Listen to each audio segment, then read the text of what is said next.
Candidati a sindaco di Licata e Catania. A Castrofilippo si ricandida Badalamenti. Manifestazione per promuovere la candidatura di Agrigento a capitale della cultura. Inaugurata la panchina rossa davanti alla sede di Telefono Aiuto. Morto l'ex presidente della provincia di Agrigento, aveva 93 anni.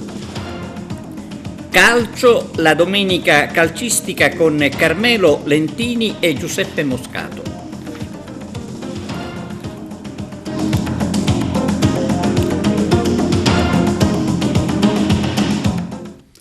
Buongiorno da TVA Notizie. Apertura dedicata alla politica. Iniziamo con il candidato sindaco di Licata, Angelo Iacona. Ci sono le interviste.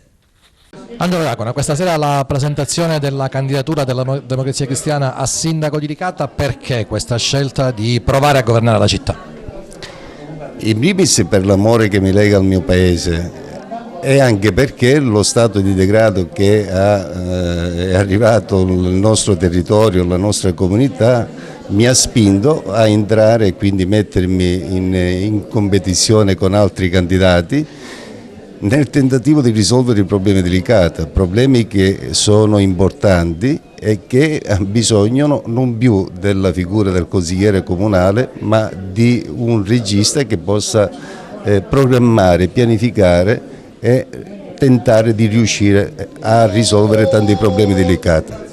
La Democrazia Cristiana è una realtà regionale che si va consolidando sempre di più. Dovunque in questi giorni io sia andato ho trovato non solo una grande partecipazione, ma un grande entusiasmo e una grande disponibilità di molte persone che tornano a casa. Lo slogan che ci siamo permessi di presentare nei prossimi manifesti che troverete per la città è la città, la nostra casa, col grande simbolo della Democrazia Cristiana. Abbiamo scelto un candidato che vuole rappresentare esattamente quello che questo slogan vuole dire: la serenità, la tranquillità, i valori della famiglia, sapere quanto sia importante oggi parlare di famiglia e parlare di una realtà che oggi viene molto messa a rischio. Non ho bisogno di spiegare perché. Noi vogliamo essere un partito di idee, vogliamo che le persone votino una persona per bene che è ancorata a una storia, una cultura che è quella della dottrina sociale della Chiesa, e sono convinto che anche a Licata come in altre parti avremo una buona possibilità di vincere. Onorevole Pace, anche a Licata la Democrazia Cristiana propone il suo candidato a sindaco, avete scelto la figura di Angelo Iacona? Ma penso che abbiamo scelto il meglio per la Democrazia Cristiana, ma il meglio anche per Licata, ed è un mio dovere e anche un mio piacere dirlo. La Democrazia Cristiana sta facendo una dignitosa lista anche a Licata, nessuno ci sperava ma ci stiamo riuscendo. Abbiamo il nostro candidato sindaco che stiamo offrendo ai nostri alleati storici, che sono le stesse compagini con cui dividiamo l'azione di governo regionale. Come sapete c'è un tavolo regionale di cui io mi onoro di far parte assieme al Presidente Cuffaro, assieme alle altre forze politiche, che sta elaborando dei meccanismi che dovrebbero vederci uniti nella stragrande maggioranza dei comuni, almeno in quelli con cui si vota col proporzionale, tra cui Licata. In altri comuni non abbiamo offerto candidatura a sindaco e quindi saranno appannaggio di Forza Italia, della Lega, di Fratelli d'Italia, dell'MPA. In questo tavolo noi abbiamo proposto il candidato sindaco della Democrazia Cristiana nella città di Licata e quindi ci aspettiamo la stessa solidarietà che noi stiamo offrendo in altre realtà, che venga ricambiata anche a Licata. E Cateno De Luca punta su Gabriele Savoca, che diventa il candidato sindaco di Catania per Sud chiama Nord, presentato in conferenza stampa. È ufficiale, lei si candida a sindaco di Catania. Sì, siamo i primi che sono usciti con una candidatura certa, ancora siamo in attesa degli altri candidati, chissà, forse devono decidere come spartirsi le poltrone a Roma e quindi ancora restiamo in attesa. Ecco. Sicuramente noi ci candideremo a Catania. Da cosa partirà? Sicuramente partiamo dai giovani, partiamo dal lavoro e partiamo da risolvere i problemi piccoli, quelli semplici della normale amministrazione che mancano a questa città. Penso ai tombini che qua quando piove ormai si allagano le città, penso sicuramente alle strade che sono disastrate. È inutile parlare di aggiungere ulteriore verde pubblico se i parchi della città sono abbandonati e ormai sono destinati a diventare delle discariche a cielo aperto. Penso al parco di Montepo, penso al parco Gioieni per esempio. Come si fa a voltare pagina a Catania? Sicuramente per voltare pagina a Catania i cittadini devono scegliere di voltare pagina, i cittadini devono scegliere di affidarsi a una compagine politica che non è più quella delle clientele, non è più quella del se mi voti ti trovo un posto di lavoro, se mi voti aiuto a farti anticipare l'appuntamento in ospedale, perché sono questi i veri problemi della gente e sono queste le risposte della politica. Le risposte della politica sono io ti aiuto se mi dai il voto. Ecco, noi dobbiamo rompere questo schema, dobbiamo rompere lo schema delle clientele e dobbiamo entrare in quel palazzo. Onorevole De Luca, ha detto prima bisogna evitare i mammut, no? Ha usato dei termini molto forti. Noi non possiamo riproporre a Catania schemi che riguardano i soggetti che hanno messo in ginocchio la città. Questo è un ragionamento molto semplice che noi vogliamo rilanciare ai cittadini. Non potete votare né per loro né per coloro che presteranno la propria faccia, perché questi personaggi non hanno magari più neanche la credibilità di uscire da casa, ma partecipano a certe riunioni e ancora partono dal presupposto che devono continuare a comandare e condizionare. Cosa l'ha indotto a puntare su Savoca? L'età, la sua preparazione. Io ho conosciuto Gabriele a luglio scorso in un incontro a Messina dove accompagnava nella sua qualità di assistente parlamentare un leader di partito e lì l'ho notato. Poi, come capita in tutti gli incontri occasionali, avevo rimosso questo incontro. Lo rivedo perché quando ho lanciato l'appello ai giovani catanesi mi hanno contattato un gruppo e in quel gruppo c'era Gabriele. Quando l'ho visto ho detto ma tu sei quello di... E lì onestamente ho detto sono stato fortunato perché l'ho conosciuto in tempi non sospetti, l'ho visto in un ruolo diverso, se ha fegato per accettare la sfida io ci sto. Una sfida difficile questa di Catania. Guardate, tutte le sfide sono difficili o rasentano l'impossibilità. Io di questo ne sono sicuramente un esempio. D'altronde quando ho lanciato la sfida a Messina nel 2018 i sondaggi anche mi davano quarto, poi ho vinto contro tutti. Anche qui Catania la sfida è difficile, ma non è impossibile, perché credo che ormai la gente ha accumulato tanto di quella stanchezza, partendo già dal presupposto che è stata non governata o stuprata politicamente da tutto l'arco costituzionale, che può finalmente individuare una soluzione che non ha nulla a che vedere con queste consorterie. Franco Badalamenti si ricandida a sindaco di Castrofilippo. Lo ha annunciato con un comunicato stampa con il quale parla di un nuovo progetto politico diverso da quello che nel 2018 lo ha visto vincitore. Abbiamo fatto tanto, dice Badalamenti, ma molto rimane da fare. Nonostante tutto abbiamo messo in cantiere tante cose, ma ancora parecchi sono i progetti e le idee per i prossimi 5 anni. Per questo, aggiunge, dobbiamo continuare a lavorare con enorme passione. L'idea di un nuovo progetto politico è stata raccolta dal vice sindaco Mariella Acquista. Agrigento Città Teatro, una iniziativa a sostegno della candidatura di Agrigento a Capitale della Cultura 2025. A Piazza Pirandello, mattinata tra letture pirandelliane, poesia e musica. Il servizio di Arturo Cantella. Siamo tutti qua per Agrigento, Capitale della Cultura, e noi vi ringraziamo di essere qua a sostenerci, siete in tanti. La musica e la poesia oggi ci hanno accompagnati per mano ad entrare in questo momento di bella partecipazione popolare che vuole proprio levare alta la voce per dimostrare come Agrigento abbia tutti i numeri per diventare capitale della cultura. Oggi da questa piazza cittadini, uomini, donne di cultura, giovani chiedono qualcosa che ritengono spetti di diritto ad una città celeberrima per le sue vestigia storico-archeologiche e culturali, e qui con noi la statua di Pirandello testimonia anche la capacità di esprimere il meglio della letteratura. Ecco perché Agrigento si è candidata e perché tutti siamo certi che con questi elementi di base possa veramente meritarlo.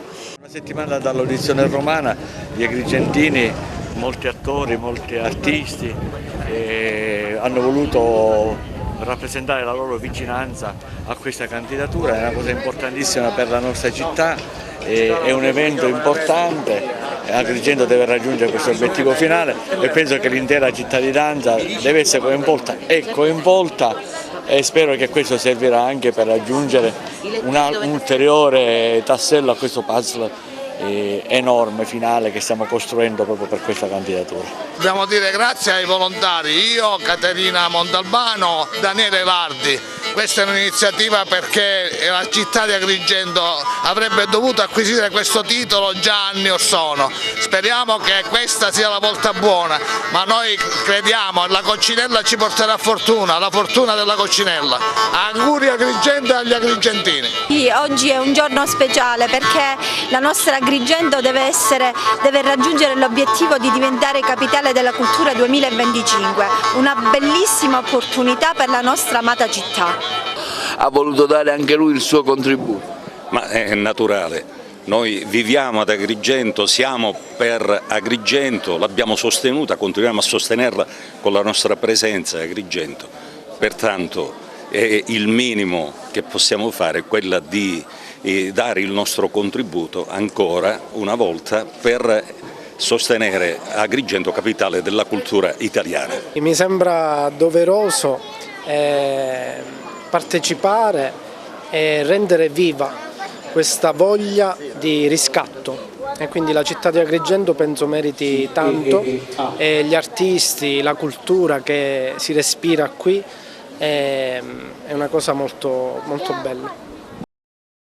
È morto l'ex presidente della provincia di Agrigento Ignazio Cantone, aveva 93 anni. Lascia la moglie Antonietta e le figlie Lia, Sabrina e Deborah.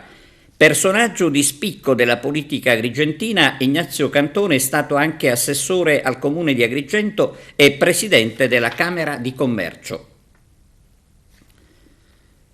Cerimonia di inaugurazione della panchina rossa nello spazio antistante la sala del telefono Aiuto ad Agrigento. L'iniziativa in collaborazione con il Leo Club Agrigento Host. Arturo Cantella. Un'iniziativa sicuramente lodevole oggi questa della panchina rossa presso la sala polifunzionale del centro antiviolenza e anti-stalking Telefono Aiuto. I ragazzi del Leo Club hanno avuto questa sensibilità, cioè dire di portare davanti la sala polifunzionale del centro antiviolenza, anti-stalking e Telefono Aiuto una panchina rossa che è il simbolo di tutte quelle donne che non sono riuscite a scappare dal loro carnefice, che non sono riuscite a chiedere aiuto e a denunciare. È un simbolo importante e riconosciuto in fondo un po' in tutto il mondo come strumento di contrasto alla violenza, perché noi pensiamo a questa panchina nel centro storico, chiunque passerà da qua potrà ricordare le donne che non sono state capaci di denunciare il loro carnefice e che sono state uccise. È come dire: io sono qua e dovete contrastare la violenza.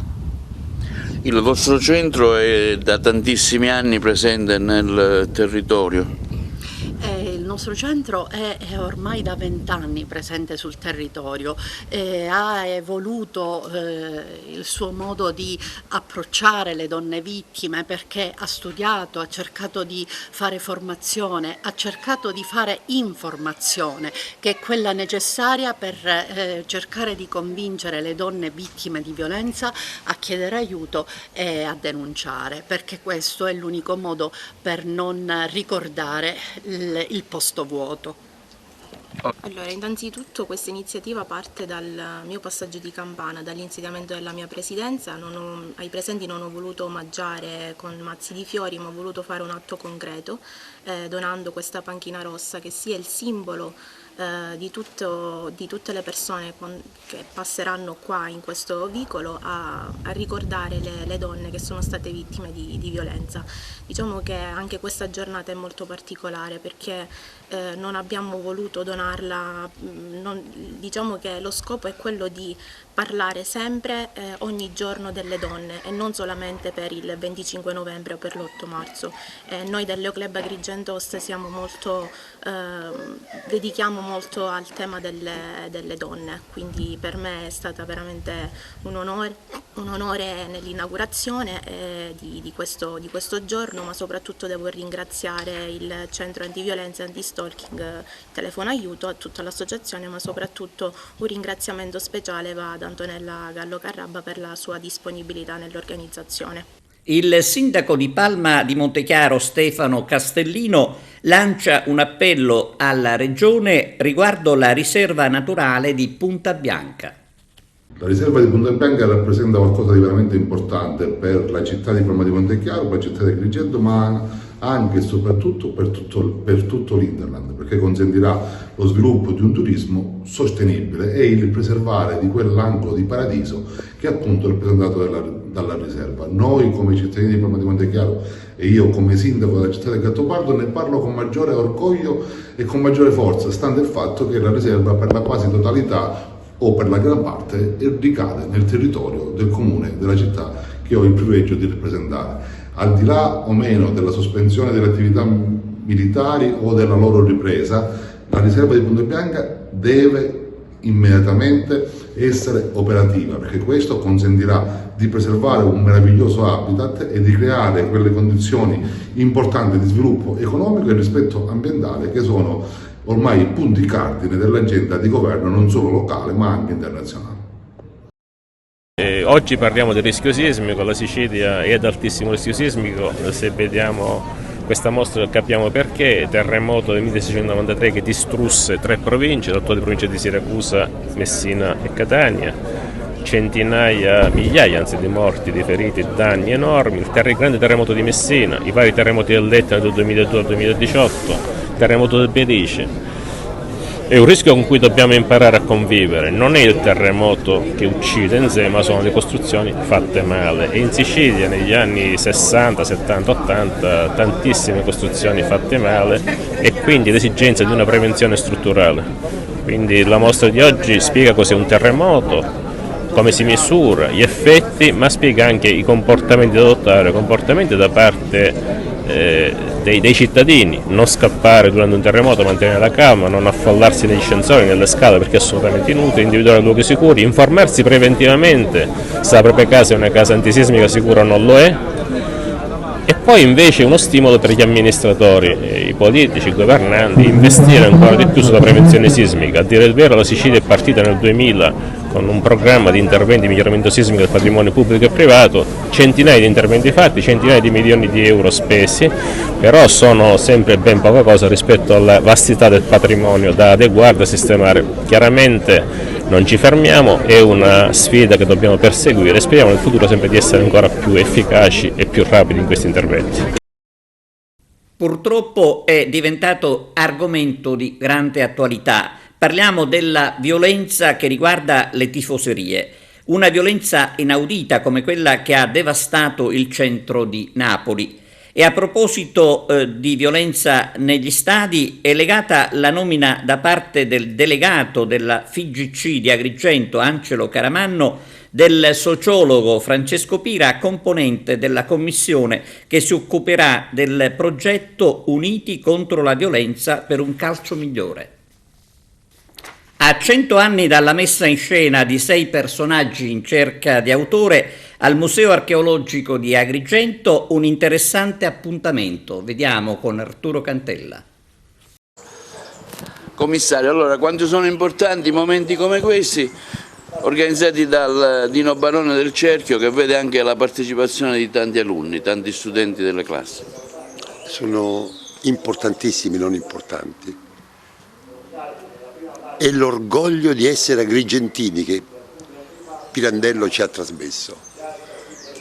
Ha dimostrato l'uomo, l'autore, il personaggio, che non importa da dove si parte, importa dove si arriva, dove si va, dove si vuole andare. Io da emigrante sono stato orgoglioso quando a scuola studiavo Pirandello, mi sentivo importante grazie a lui. E i nostri giovani devono sapere che possono arrivare lontanissimi, partendo dalla Sicilia e parlando siciliano, perché questo era Pirandello, non era soltanto un letterato, era un siciliano ed era un agrigentino. Noi siamo agrigentini e grazie anche a lui possiamo andare lontano. Alessio Lattuca oggi presente a questa iniziativa del Parco Letterario dell'Ingegnere Barone, un momento sicuramente importante che vede anche la partecipazione di diverse scuole dei vari istituti agrigentini. Una bellissima iniziativa, l'ingegnere Barone è sempre uomo di cultura, propone sempre soluzioni importanti per la città. Noi abbiamo aderito come organizzazione, come Confimpresa, e abbiamo siglato, o meglio sigleremo oggi, un protocollo d'intesa che ci vedono in sinergia per azioni comuni anche sotto il profilo occupazionale, perché il parco, che secondo me è stato un po' trascurato nella città come tante altre attività culturali, ha una funzione importante perché è un catalizzatore ed è un'occasione unica per la città, perché è una leva che potrebbe creare nuove attività a servizio di una promozione culturale e turistica importante, posto che la città sia una città mito, come dire, che piace a tutti i viaggiatori del mondo. Forse solo gli agrigentini siamo un po', come dire, teneri sotto questo profilo, non apprezziamo adeguatamente il valore della cultura della nostra città, che spero verrà premiata a breve, perché il paesaggio, l'ambiente, la cultura, i beni culturali sono un valore assoluto per chiunque voglia fare un turismo di qualità, un turismo anche green adesso, perché al di là di quello che è accaduto in passato, per cui la gente andava volentieri nei villaggi, un po' così, questo il nostro potrebbe essere un turismo organizzato per i viaggiatori, perché qua abbiamo un ambientamento, non avendo vissuto uno sviluppo industriale fortunatamente come quello che altri luoghi hanno vissuto, noi oggi possiamo offrire un prodotto davvero interessante per il nuovo turismo, come dicono molti in inglese, slow. È un meccanismo importante, ma va organizzato perché ci vuole marketing, ci vuole una serie di servizi mirati che possano coinvolgere proprio questi flussi che nel mondo ci sono. Tempo fa, quando c'era sindaco Marco Zambuto, io proposi di muoversi per avere il marchio Carbon Free, che è un marchio molto gradito nel mondo per chi ama la natura, per chi ama l'ambiente, per chi vive una dimensione diversa da quella del passato o vuole viverla in questo senso. Carbon free significa libero dal carbone, cioè quello di cui oggi si parla tanto e per il quale ci sono movimenti in tutto il mondo. Ma diciamo 10 anni o 15 anni fa non era così aperta la sensibilità verso questi problemi. Oggi con il parco potrebbe svolgere una funzione importante. Noi abbiamo siglato appunto questo accordo perché possiamo creare nuove imprese, nuove opportunità per i giovani, potrebbe avere anche un ruolo di proprio formazione, di attività uniche per i giovani che possono creare flussi turistici, promozione e servizi a quel turismo sia esistente che quello futuro. A 90 anni dalla scomparsa è stato ritrovato nel siracusano il relitto del rimorchiatore Curzola. A quasi 90 anni dalla sua scomparsa è stato ritrovato il relitto del rimorchiatore Curzola, del quale si erano perse le tracce al largo delle coste di Brucoli, nel Siracusano, il 12 marzo del 1935. La causa del naufragio fu verosimilmente le avverse condizioni meteo o una collisione con una nave ignota. A bordo del rimorchiatore un equipaggio composto da 18 uomini, 3 sottufficiali e 15 marinai. Non fu trovato nessun superstite. Le operazioni che hanno poi permesso in maniera del tutto casuale di identificare l'imbarcazione affondata grazie alla presenza del nome ben evidente sulla poppa sono state condotte dall'ispettore onorario per i beni subacquei di Siracusa Fabio Portella, che si era messo sulle tracce di un sommergibile della Seconda Guerra Mondiale in stretto contatto con la sovrintendenza del mare della regione siciliana. Il relitto è stato rinvenuto all'apparenza pressoché intatto ad una profondità di circa 120 metri e a una distanza di 2,3 miglia dalla costa siracusana al traverso di Capo Campolato nei pressi di Brucoli.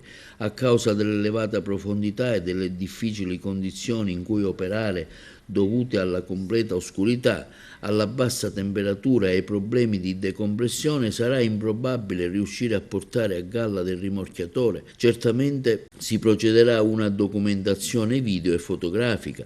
Il ritrovamento del rimorchiatore Curzola, afferma l'assessore ai beni culturali Francesco Paolo Scarpinato, è per noi motivo di orgoglio e al tempo stesso di sorpresa, quindi desidero esprimere un plauso all'ispettore Portella e ai suoi collaboratori, un professionista del mare dalle elevate capacità tecniche che ha operato in condizioni estremamente complesse. E ora appuntamento con il commissario dell'Aspe di Agrigento, Mario Zappia. Siamo al 17, venerdì 17, e facciamo il punto sulla situazione epidemiologica. Paradossalmente, non so se influisce il venerdì 17, oggi abbiamo 0 pazienti in medicina e 0 pazienti in terapia intensiva a Ribera. E quindi accogliamo questa notizia positivamente, anche se sappiamo ovviamente che il virus continua a esserci, però gli effetti sui ricoveri sono assolutamente, anche sulla patologia, sono assolutamente contenuti e poco rilevanti. E allora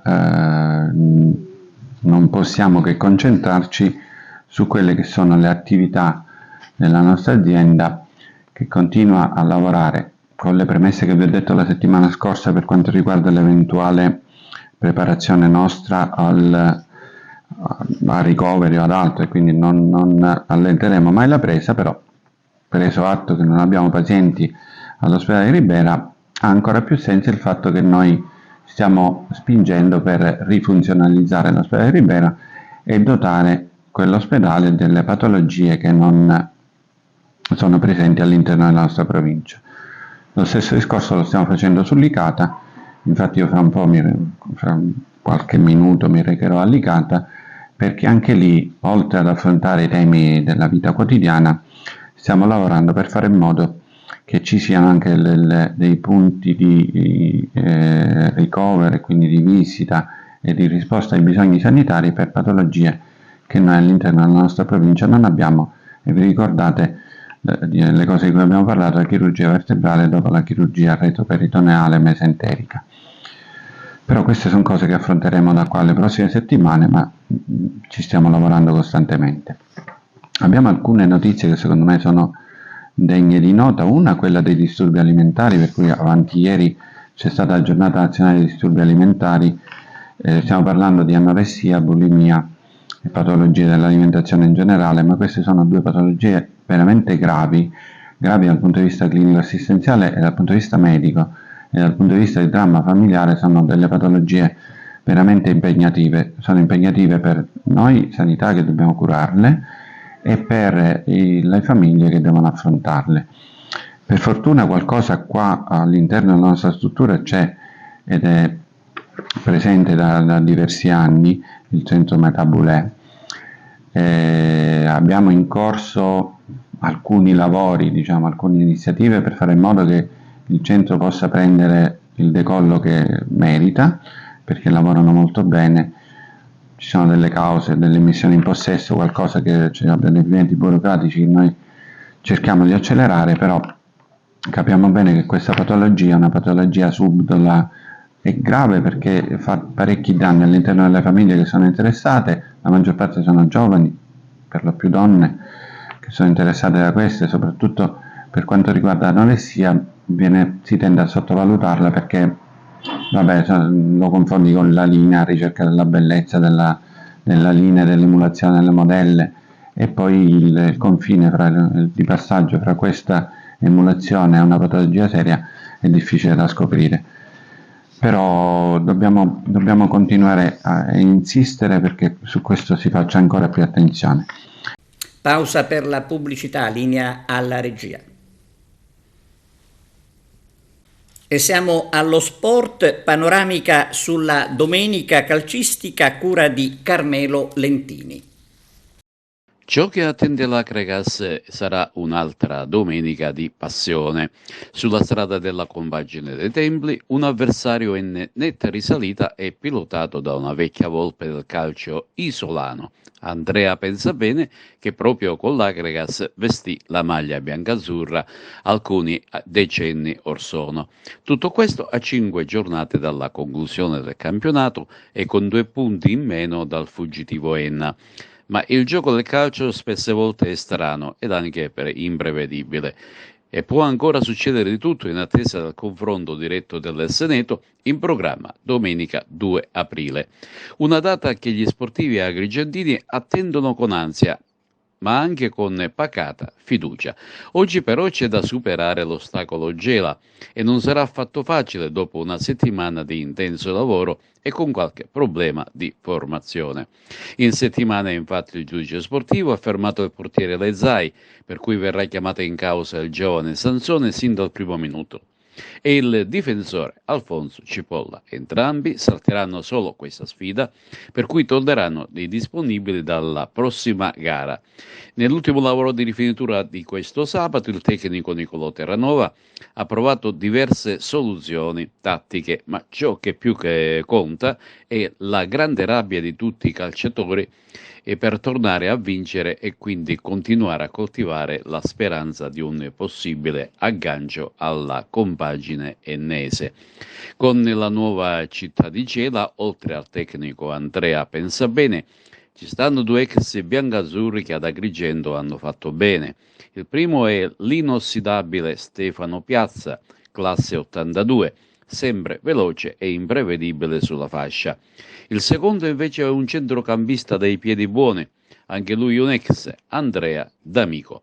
Ma attenzione al bomber gelese Simone Abate, che di reti sinora ne ha segnate 9. Da sottolineare il fatto che nell'ultimo calciomercato invernale il Gela si è rafforzato con 5 arrivi di spessore e ad Enna ha perso di misura dopo una gara ad alta intensità, sfiorando addirittura la rete del pari. Un avversario tosto che sta lottando per la conquista di una posizione ottimale nella griglia play-out. Come abbiamo scritto prima, l'ex portiere della San Cataldese Sansone partirà titolare, mentre il giovanissimo Castelterminese Avignone sarà il suo secondo.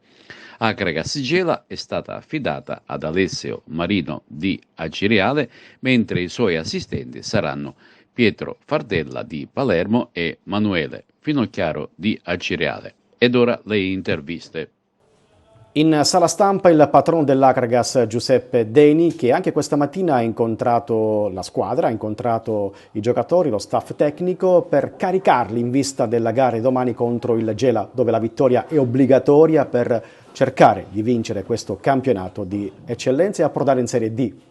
Sì, come mi è usuale, stamattina mi sono recato presso l'Esseneto per fare sentire la presenza della società a tutta la squadra, a tutto lo staff tecnico, per fare capire che la società c'è, siamo con loro, siamo vicini a loro, affinché si faccia questo sprint finale e non si fanno più battute d'arresto. 5 gare alla fine della regular season. Per approdare in Serie D l'Agragas deve vincere tutte le partite per avere la certezza matematica. Sì, assolutamente sì, non possiamo più fare passi falsi, abbiamo lo scontro diretto con l'Enna all'Esseneto, più con le altre 4 partite non si può sbagliare. L'Agragas da ora fino alla fine del campionato ha 5 finali e deve cercare di vincere tutte le 5 le finali. Quale messaggio vuole lanciare ai tifosi bianco-azzurri che sono un po' delusi dopo il pareggio di Castellammare arrivato nei minuti di recupero? Ma diciamo che la loro delusione è legittima, anche noi come società ne siamo rimasti delusi, però abbiamo preso un rigore al 94esimo, è stato più una cosa di sfortuna che un episodio di gioco. Però, ripeto, siamo là, siamo vicini all'obiettivo e dobbiamo pensare al domani, non possiamo pensare al passato. Che voto darebbe alla stagione finora dell'Agragas? Diciamo un 8, peccato per alcuni punti che si sono persi, specialmente a causa della sfortuna, però l'Agragas è stata sempre in palla, tranne qualche piccola defiance, però un Agragas da 8. Parliamo dell'aspetto societario, come sta l'Agragas? Dal punto di vista della società, la società è presente e abbiamo dato tutti i supporti di natura logistica e non. Siamo vicini alla squadra, siamo vicini all'area tecnica e siamo pronti al rush finale, per cui tutto quello che era nelle prerogative della società è stato mantenuto. Come lo vede il futuro dell'Agragas? In chiaroscuro. Noi ancora stiamo aspettando la risposta dell'amministrazione comunale che dopo, diciamo così, dei vantage iniziali dove ci hanno fatto capire che c'era il bando pronto, sono passati 3 mesi, di bando non se ne ha neanche, diciamo così, un segnale, per cui lo vedo in chiaroscuro. Può essere chiaro se l'amministrazione comunale mantiene l'impegno preso, può essere oscuro se non lo mantiene. Cosa farà il patrono Giuseppe Deni a fine stagione? Se non dovessero arrivare notizie importanti dall'amministrazione comunale per rimettere in sesto lo stadio Esseneto, soprattutto dotarlo di illuminazione? Ma guardi, io mi pongo i problemi quando questi si presentano, per ora il mio problema è vincere il campionato, poi mi porrò il problema del futuro. In sala stampa allo stadio Esseneto di Agrigento, Desiderio Garufo, domani l'Agragas sfida in casa il Gela. Da adesso in poi sarà vietato sbagliare, bisogna vincere ogni partita, le 5 gare rimanenti per avere la certezza matematica di approdare in Serie D. Sì, mancano 5 finali alla fine, non abbiamo più possibilità di sbagliare, come è giusto che sia per una squadra che punta a vincere il campionato diretto, quindi ci sono 2 partite difficili prima di affrontare l'Enna. Ovviamente noi siamo proiettati su Gela, una squadra che sta dimostrando da gennaio in poi di avere delle qualità importanti per la categoria, puntano alla salvezza, quindi ogni partita sarà difficile.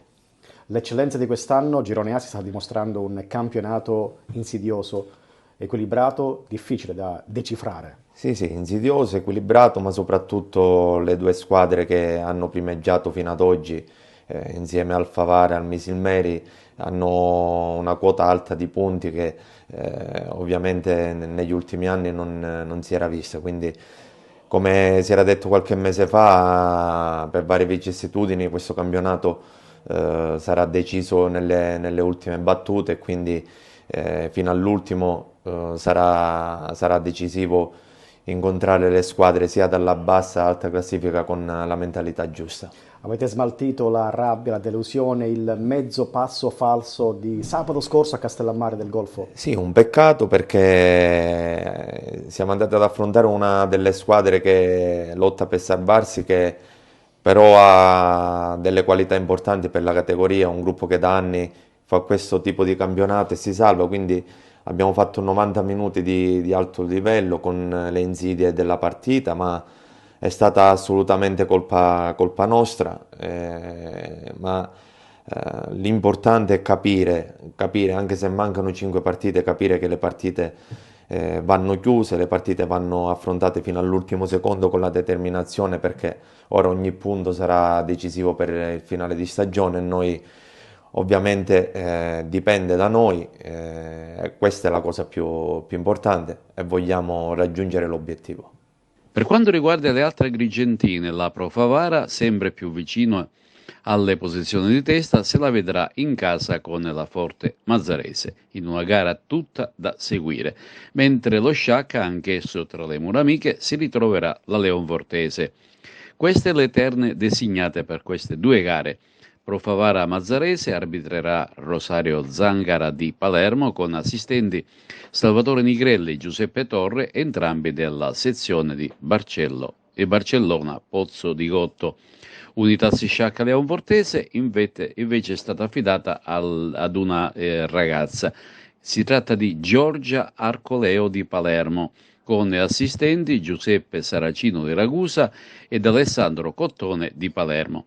Per quanto riguarda la capolista Enna, sarà impegnata a Casteldacia.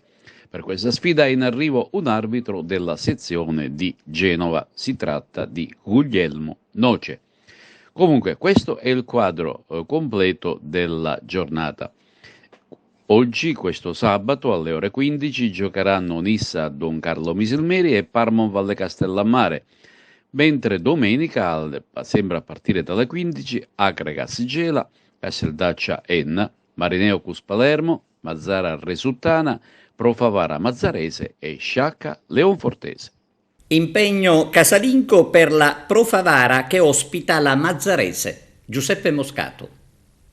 Nuovo impegno casalingo per la Pro Favara che domani allo Stadio Comunale Bruccoleri ospita la Mazzarese. Un nuovo incontro importante in questo rush finale del campionato di eccellenza Girone A che vede i ragazzi di Mister Catalano impegnati a consolidare il 3° posto in classifica e perché no cercare di rosicchiare qualche punto alle prime 2 formazioni Acragas ed Enna e arrivare magari in una posizione più utile per i play-off. Sabato mattina dedicato all'allenamento di rifinitura con Mister Catalano che testa quelle che sono insomma le ultime situazioni della squadra per far scendere in campo la migliore formazione possibile. Ma sentiamolo. È vero, e da qui alla fine sono tutte partite importanti. Domani abbiamo una partita difficile contro un'ottima squadra. Se noi vogliamo continuare a fare quello che abbiamo fatto fino adesso dobbiamo cercare di dare il massimo per portare a casa questa vittoria. È anche vero che mancano 5 partite alla fine e, come ha detto lei, dobbiamo cercare in tutti i modi di tirare più punti possibili per vedere poi a fine campionato come sarà formata la classifica e allo stesso tempo difendere ormai il posto che abbiamo conquistato in questo momento. Un posto importante, un 3° posto che dà fiducia alla squadra, che ha la soddisfazione della società e che vede i ragazzi ben distesi fare il loro lavoro.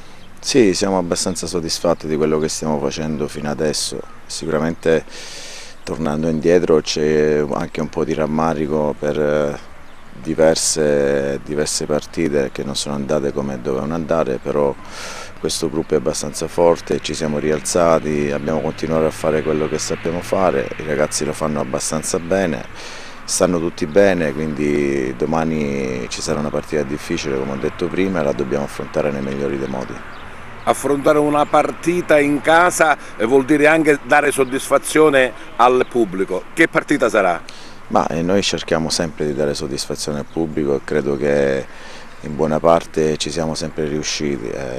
Se la gente è venuta al campo sicuramente è merito di questi ragazzi che durante la partita si fanno apprezzare per tutto quello che fanno. Domani sarà una partita difficile, una partita come quella dello Sciacca contro un avversario tosto, un avversario duro, era una squadra costruita a vincere all'inizio di campionato, un quarto cerca di recuperare i punti sul Misilmeri per arrivare al 4° posto, quindi sicuramente sarà una partita difficilissima. Problemi di formazione? Assolutamente, stanno tutti bene i ragazzi e poi come al solito domani mattina deciderò chi mandare in campo.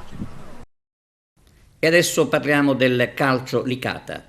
Domenica affrontiamo una squadra che in questo periodo, devo dire anche all'inizio dell'anno, non sta facendo bene, ma è sempre una buona squadra che ha dentro giocatori importanti per la categoria e sicuramente sarà una partita difficilissima, tosta, anche perché rigiocano ad Aci Sant'Antonio, un campo difficile, sconnesso, dove non permette alle squadre di esprimere un buon calcio, perciò sarà una battaglia, sarà una partita tosta, come ho detto prima, difficilissima.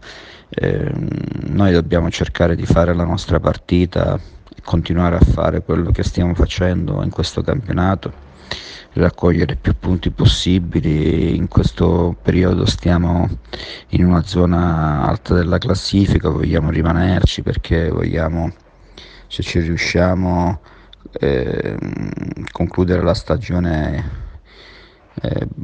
in maniera positiva, restando agganciati a quello che è il treno playoff, e poi se non dovessimo riuscirci avremmo sicuramente fatto per quello che è l'organico che abbiamo, una squadra giovanissima, abbiamo fatto un grande campionato. Ripeto, gara tosta, difficilissima, e vedremo, sicuramente dovremo fare una grande prestazione per uscire indenni da Cireale. Sono tanti gli iscritti al Trofeo Città di Messina in programma domani.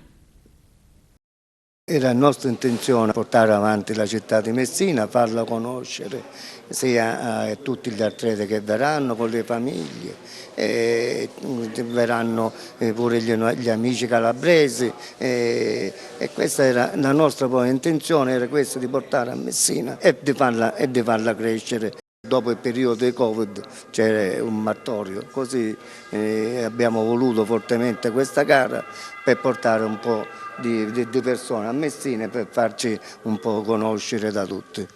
Fino a ieri sera avevamo 400 iscritti, provenienti dalla Sicilia e dalla vicina Calabria, ma sicuramente ancora aumenteranno, che ci sono sempre i ritardatari che si iscrivono. Abbiamo avuto un buon numero, volendo, come dicevamo prima. Purtroppo a Palermo c'è un'altra gara dove ci porterà via 100-150 iscritti, però pazienza, non possiamo fare niente. Comunque siamo contentissimi di aver raggiunto questo numero.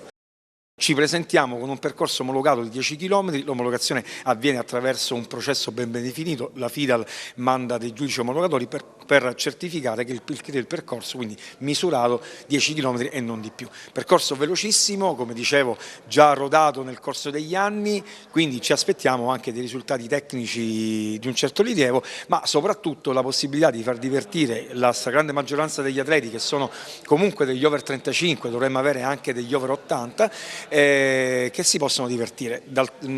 Sottolineo questo fatto che molti non conoscono, ci sono delle categorie legate alle fasce d'età. Ogni 5 anni, diciamo partendo dai 35 anni, si determina uno scaglione e quindi anche una premiazione. In Sicilia abbiamo dei novantenni che corrono e devo dire che corrono, non camminano, quindi è un divertimento e li aspettiamo qui a Messina. Bene, è tutto, grazie per la vostra attenzione e a tutti voi l'augurio di un buon fine settimana.